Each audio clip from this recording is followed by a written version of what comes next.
Hello, everyone, and welcome to Well Moments brought to you by explore.org. We have Kelly in the house. How's it going, Kelly? It's going wonderfully. Thank you, Trish. It's a little bit chillier here in Hoodsport today, down to 19 degrees, thus my jumper. So apologies for my lack of collar. Oh my goodness, it is freezing, even here in Johannesburg. I heard a rumor that there may be snow on the weekend, No, no, no, no. but it was only a rumor, and snow is so rare that we all get excited, and probably nothing's going to happen, and it's going to be a very nice, chilly but sunny weekend. Anyway, I am also covered up. You can only see my top half, but my bottom half has a blanket over it. Good idea. Very good idea. And how are all of you doing? I hope that you're doing really well. Remember that we're live and interactive, so send through questions and comments. Let us know how you're doing. Let us know how you're enjoying the show. Kelly, what drink do you have for the show? Or maybe a snack? I have no drink. I have not got that far, and I have the remains of a cheese and Marmite sandwich next to me that I did not finish. So that is not particularly classy, but it is what it is. Well, I have nothing as well, but hopefully all of you do. Karu says, "Hi, Kelly and Trishada. You have milk, of course you do, and a spoon of peanut butter today." Sounds good. Sounds like a great way to attract animals, but you shouldn't attract animals. No, never, Never. never.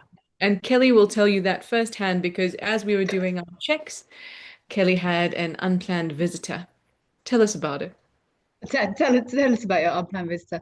I've got bird baths here, which I really enjoy, and everyone is welcome. But I don't want monkeys to get comfortable here, because then the more comfortable they get, they start encroaching on space, and then they start damaging things, and then obviously ultimately it it doesn't end well for them because they can become a danger. So I was sitting here, and they haven't been coming, but now it's winter; it's been getting much drier. And I was sitting here talking to Chisala, and a monkey stuck his head around the wall, like right there. So I unceremoniously put on a very deep voice, and I went, "Go away, Yes. monkey! Go away, monkey!" And so yeah, so we do not encourage them in any way, shape, or form. Oh, absolutely. No to monkeys, everybody. No to monkeys. And it's, Don't want and to it, hurt them. Just don't yeah, want them in the general area. yes, definitely not. But the two of us and the monkeys are probably feeling a little chilly, but Jan Powers is feeling very warm in a nice and warm Arizona. Glad to hear it, Jan, and welcome aboard. Bridget McKinney says hi, Trishala and Kelly. Tris Fissup says hello, everyone. Tris, we haven't heard of you for such a long time. Thank you for joining us. It has been a while. We had a question for you last week, I think, and I forgot what the question was. But thank you for being on board. Amber Coe is waving hello to everybody.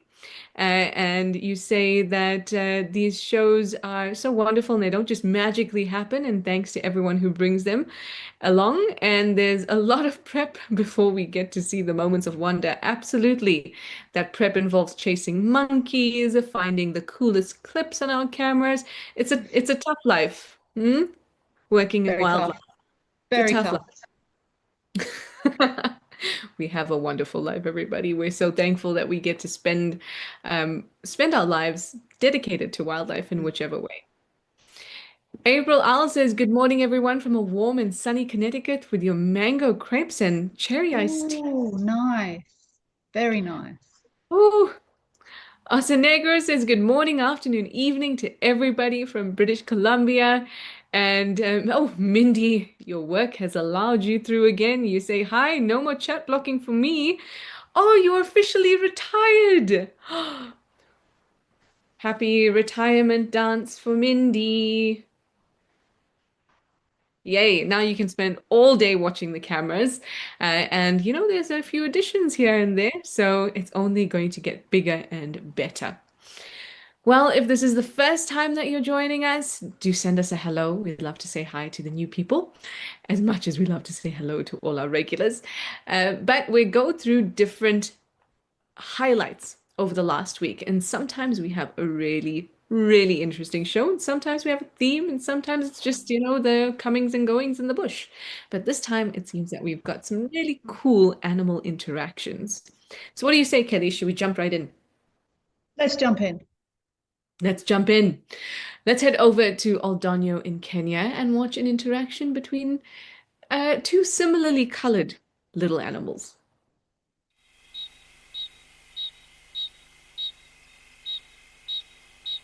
Oh, love a honey badger. Oh, did you think that's another honey badger? No, it's not. Ooh, is that? It's a white-tailed mongoose. Wow, I didn't think they would be that okay with each other. Uh, do you think maybe one of them's confused? Oh, Is that thing mad? No, that couldn't possibly think it's another white-tailed mongoose, could it? I mean, I doubt it. But I mean, that being said, I have confused the two in the night, crazily thinking I'm looking at a honey badger and following only to find it's a white-tailed mongoose. But then No, again, so have I, 100%. yeah. But that white-tailed mongoose must know that's not a white-tailed Oh yeah, now it knows it's Oh, not a white-tailed mongoose. I couldn't have even thought up a sighting like that. I've had very few good. We see them often. I'm sure you do as well, Trish. But they're normally quite fleeting. It's normally dark. But to see that interaction is super cool. But do you think they were just both okay with each other, or that? Do you think they were genuinely confused? I mean, I think the honey badger was not confused. The honey badger could clearly see the white-tailed mongoose. Honey badgers And don't get confused. honey badgers don't even, it's not even a word in honey badger, No, no. confused. No. But it almost looked as if this has happened before. You know, like, oh, it's just one of them. Because the white-tailed mongoose kept coming back. It, I can't imagine what, as we know, animals normally do things that benefit them for whatever reason. Um, it would not benefit a white-tailed mongoose in any way, shape, or form to sniff a honey badger's bottom that I can think of. Um, so Mhm. maybe it was confused that there's nothing to be gained from anything doing that unless it was another honey badger. Absolutely. But then I wonder if we're thinking about it in the wrong, like the wrong way around. Because maybe what was attracting the white-tailed mongoose was the smell of the honey badger. And so, when there's pheromonal things happening and you get a particular scent, then as we know, many people and many animals don't like, common sense goes out the window and they're just Uh, responding to a scent signal. So could it be that something was particularly smelly on that honey badger that could have been a little attractive? maybe, but I see this opens up the whole can of worms that I could spend hours and hours talking about. Is like the way animals recognize each other or the emotional responses that animals have to other animals. We can never really know. But Yes. would that white-tailed mongoose have gone, oh, there's a smell, I'm going to sniff it? Or would it have gone, oh, that smells a bit like a white-tailed mongoose, I'm going to sniff it? Or it can't have possibly, but would it have recognized, oh, that smells like a honey badger, I'm going to go and say, we Yeah. can never answer it. We can never answer it. No, that was that, yeah. And I also feel it's a little sneaky because if that wild-tailed mongoose did think that that honey badger was, case of mistaken identity, he wouldn't have like snuck around the back. I think it would have been more obvious. It was almost as if it had done this before.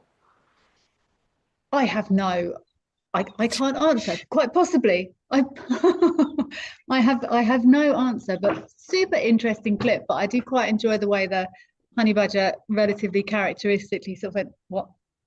What's going Yeah. on?" Like no response. I get the feeling that if it had been something much larger, it probably would have gone. Just wait, I'm drinking. Yeah. Please. Or as Zygote says, the honey badger would be like, "Are you crazy? Can Yeah. you please, can you see I'm busy here?" But no, I've what a cool clip though to see animals that are so often nocturnal interacting together, and also interesting to see I enjoy seeing unusual animals together to look at their size. Yeah. I've because you don't you see elephants occasionally standing next to rhinos or something like that, but there's many animals you don't see next to each other regularly, and I find it very difficult to scale it. Um, Yeah. and they're similar sizes, which are different body shape, but they're not dissimilar in size. So I found that quite Yeah, interesting. absolutely. And I mean, given that they're both black and white and those are obvious colorations in them, Mhm. you would be able to understand how we often get them mixed up from a distance at night.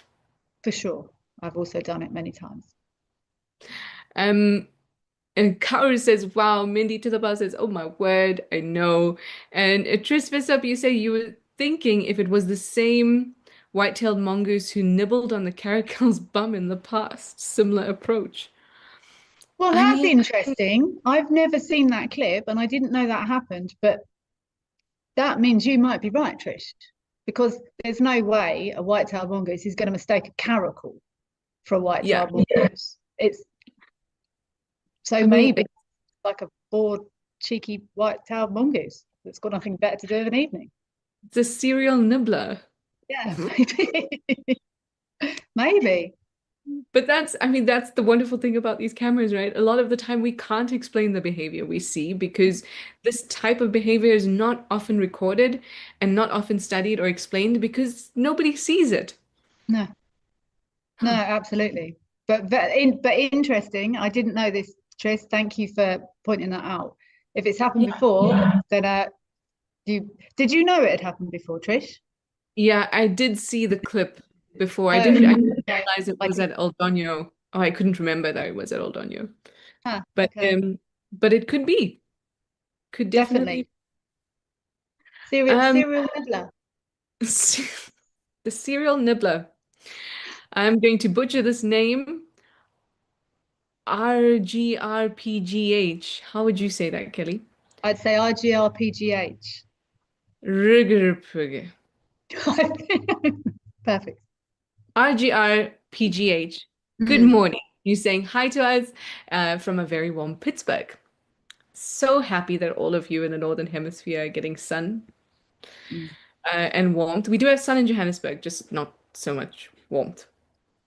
But let us move on to the next clip now. At the beginning, I said that there's, some new cameras here and there, and one such camera is Camel Thorn in Boteti, which is in Botswana. It's in partnership with explore.org and it's launching tomorrow, but already it's starting to show us the magnificence of the bush. So we're going to head over to that new camera and watch an interaction between two much bigger animals.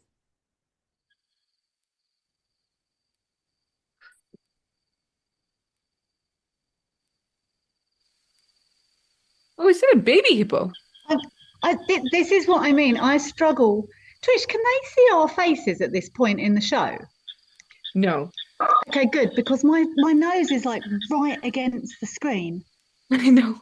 It feels like a baby hippo to me, but It does feel like a baby hippo. I'm struggling to get a perspective on it. Go on, giraffe. Go across so we can get some perspective.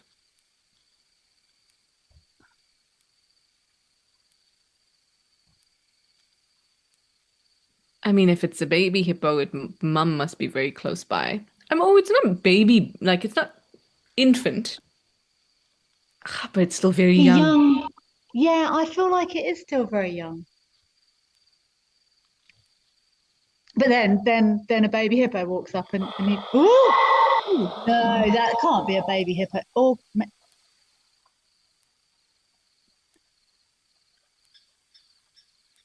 That still looks like a baby hippo. It's just not behaving like a baby hippo. no,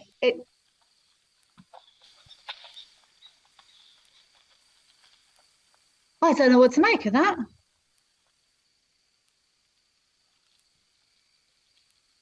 it's still going. Where's the rest of your family? Oh, there we go. Is that I I don't know what to make of that. I wonder if we could just watch the just before the charge again, because I'm wondering if there was a thing that we didn't pick up on. I mean, it looks like it's just paying attention to the water.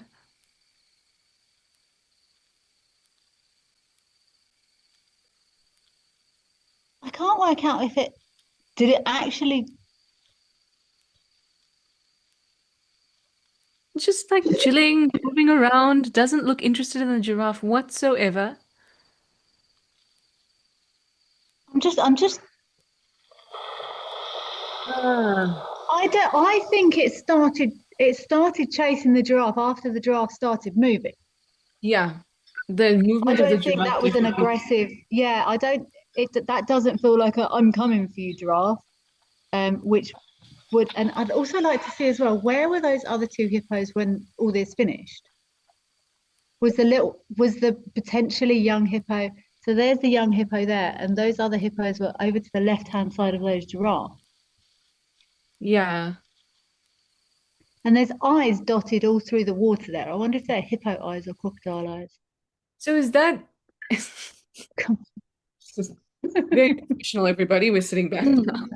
So the hippo and adult, a baby and adult that we saw at the end, was that the baby hippo that was chasing earlier? Because that would at least close the lid on that mystery. It must have definitely been a baby hippo. I think we might have lost Kelly, but maybe we'll get her back in a moment. But that was insane. I've never seen something like that. Um, But that being said, young animals can be quite cheeky, and young big animals, especially young rhinos, young hippos, young elephants, they know their size very, very early on. Not when they're tiny, tiny, like not in the first few weeks of being born, but after that, they really get to know their size, and they flaunt it. And they can definitely be cheeky about it. Absolutely. Well, Kelly is still stuck, but maybe we can move on to the next clip. Christy, you say maybe he was dashing back to mum. Potentially, it just seems odd that he would dash back to mum in the direction of a potential threat.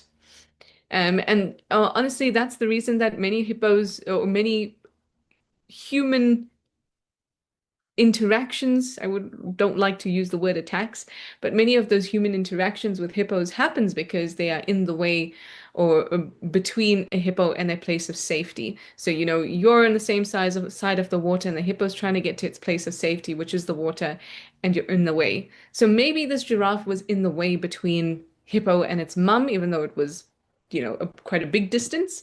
And the hippo did what was instinctual, which was to run through the water where it does feel safe towards mum. Very interesting. Minnie, you say you get the charging, but looked like he was going to chase the giraffe for miles. I know, and how quick is a little baby hippo? Right? Very, very, very quick. And Grumpy Old Man says, expect the unexpected. Absolutely. I think that should be the theme for today's Wild Moments. Expect the unexpected. Well, maybe we will get Kelly back. Maybe we won't. Maybe she has decided to just leave us. So, if you don't mind, shall we move on to the next clip? Let us go for it. Let's head over to Wange Safari Lodge and have a look at some. Ooh, where are we? Here we go. Have a look at some side-striped jackals. And we've got Kelly back. Yay. All right, we've almost got Kelly back. I might have said that a bit too quickly. Oh, I do love jackals. They're one of the animals that we don't often get to spend a lot of time with. Not just side-striped jackals, but even black-backed jackals.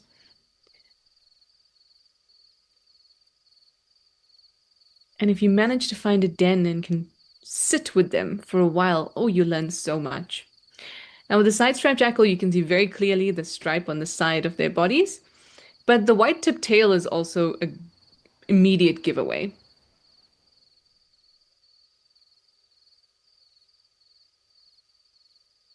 You can also see that it looks a touch bulkier than a black-backed jackal. Again, this is not super helpful unless you have the both of them side by side. But I find that they are a little bulky and they are slightly bigger. But what are you up to?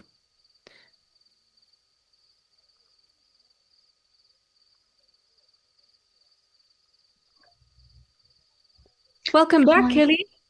Hi, I'm so sorry. I'm so sorry I left. Hopefully We're I'll stay. watching, Sorry, we're continue. at Hwange Safari Lodge and we're watching a side-striped jackal and some kudu have just come into the picture now. Oh, got the zoomies. There's some really cheeky animals out there this afternoon. Look at that.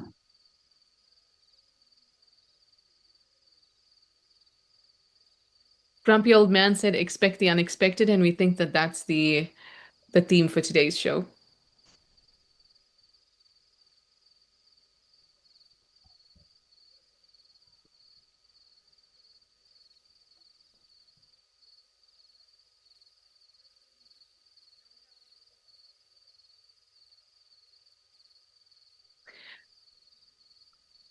Is it play? Is it not play? Is there some benefit?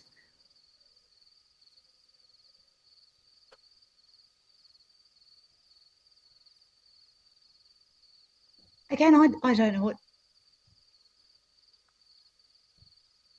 I don't know what to say about this.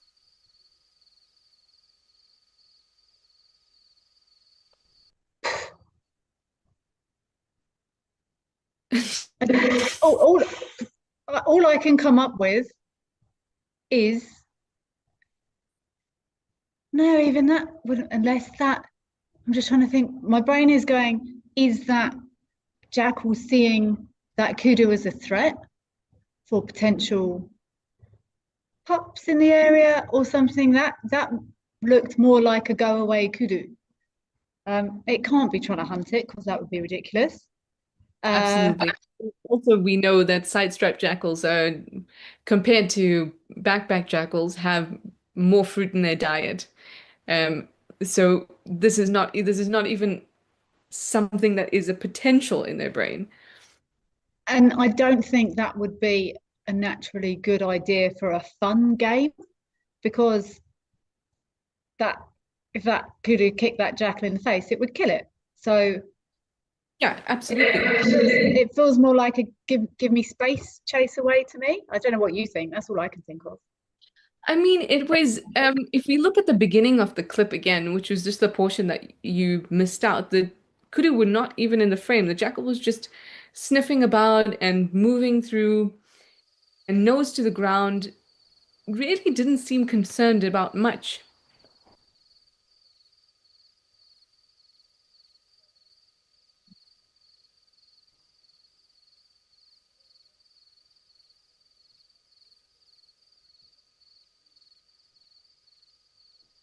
But the kudu wouldn't have just run in, you know? So the kudu must have been around in the distance.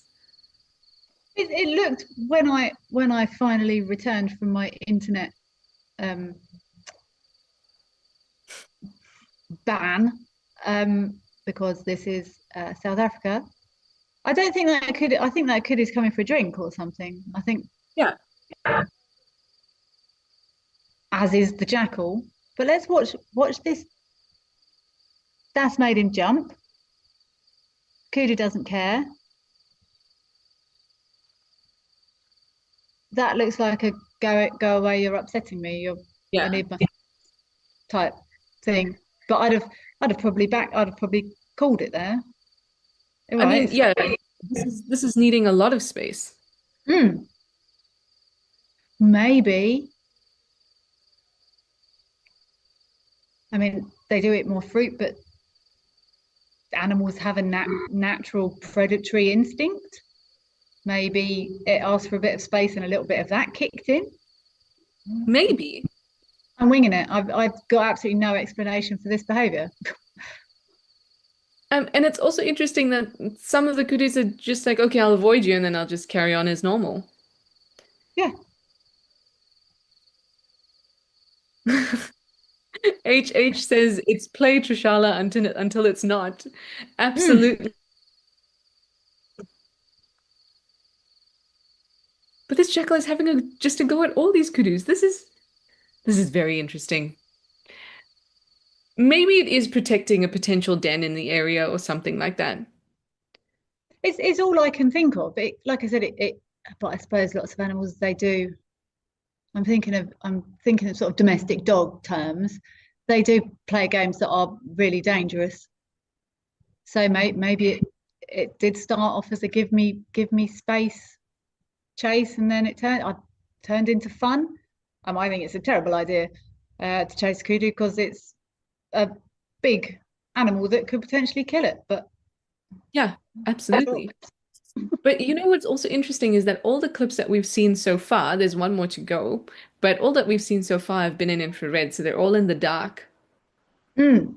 And I'm wondering Which how is that affected the behavior of the animals and whether they would even try to do that during the day. we don't get much chance to. I've probably had more opportunities to view interesting sightings at night through doing these shows and these cameras than in my entire guiding career, to be honest. We get the occasional opportunity, but quite often either someone needs to get home to a lodge, or its vehicles can't stay out any later, or you can't spotlight the animals and it's gone. I've probably had more nighttime sightings through these shows and these cameras than any time in my career, which is absolutely fantastic. Absolutely, it is. I mean, April Owl says that the jackal reminds her of her cats, which is very interesting. It kind of is with the little bouncing and the side swipey things Mhm. going on. Bridget says the jackal was full of itself, quite clearly. Side-striped jackals have always had such a humble manner to them, in my opinion. But this one's obviously a little full of itself. And grumpy old I man don't says, know side striped jackals that well. I know I've spent more time with black jackals. I don't know them very well. I haven't developed a good understanding of their personalities, if you want to say it like that. I've spent a bit of time with them. And I think that they feel more dog-like than black-backed jackals to me. Hmm. Grumpy old man says maybe it identifies as a wolf. Potentially. I feel whatever it is, this is Expect the Unexpected show. Um, and your qualified professional guides have no explanation for you, everybody. No, not at all. We're just as amazed by the behavior that these cameras are catching as you all are. Anyway, let's head over to Cat Eye Pan and see what else the darkness reveals. Who else is going to be interacting with each other? Oh, I nice. Civet. At least it proves, Trishala, though, that when we do say things with confidence, it's because we truly believe we know them. And when we don't, we say, I haven't got a clue. Exactly. I do enjoy civets. I do too. They're one of my favorite things to see at night. Oh, yeah, there we go. I wanted to see if there was a big size difference, but there isn't a huge size difference. So I thought perhaps it was a mum and a sub-adult Ju or juvenile, but they both look pretty big. I'd say a male and female because civets don't live in family groups. They're solitary animals. The only time you're going to see two together would be either if they're courting or if it's a mum and her offspring. And these two definitely don't seem to be showing any aggression towards each other. So not two same-sex individuals coming across each other. I was going to guess, and I've never spent much time with civets. Normally, it's a really cool sighting, and then they're gone. It almost looks like courting to me. It looks like there's some nose to the floor, some following. They're showing, to me, it looks like they're showing more interest in each other than feeding. It looks like there's Yeah. a bit of body language displaying or communication going on there. So look, following again, to me, that looks like. Yeah, and a bit of mirroring, moving together. Oh, Oh, I really hope they mate now because then that that feels like courtship to me. Not that I've ever seen civets court. Um, um, but it's definitely showing the types of behaviors we see in courtship. And a lot of the mm, time, courtship can be a little bit rough, and there is a bit of aggression from the mm, female usually. So seeing the kind of like the nuzzling going wrong is not unusual at all no, when we courtship. So, I mean, like you said, it would be really nice if we actually saw them mate and then we could confirm our beliefs about their behavior because when we do see these sightings, all of these animals actually that we've seen this evening, when we see them, it's such a fleeting sighting at night. mhm. We don't have the opportunity to actually sit and study their behavior by watching them. So again, these cameras blowing our minds, everyone, Every time, absolutely every time, every single time. Well, that was definitely unexpected, unexplained, and that and was. confusing. But it's time to say goodbye, and I hope that you really, really enjoyed this show. I know I did. I was sitting here speechless. I can't remember the last time I watched a show. I mean, did one of the Wild Moments shows and thought, I have no idea. But And then it's isn't it clicked. joyous? Isn't Yeah. it joyous? I enjoy it so much. I get so much enjoyment from it. So thanks for having me along and letting me share the confusion with you. Oh, thank you. It's amazing to have a partner to be confused with, but that partner can never be a honey badger because a honey badger doesn't know confused. Never. No confusion, ever. Well, thank you, everybody. We'll see you again next week. Thanks for your questions and your comments. Keep watching the cams. And remember, tomorrow, the Camelthorn cam in Boteti will be available. So keep your eye out on that as well. All right. Bye, everyone. See you later.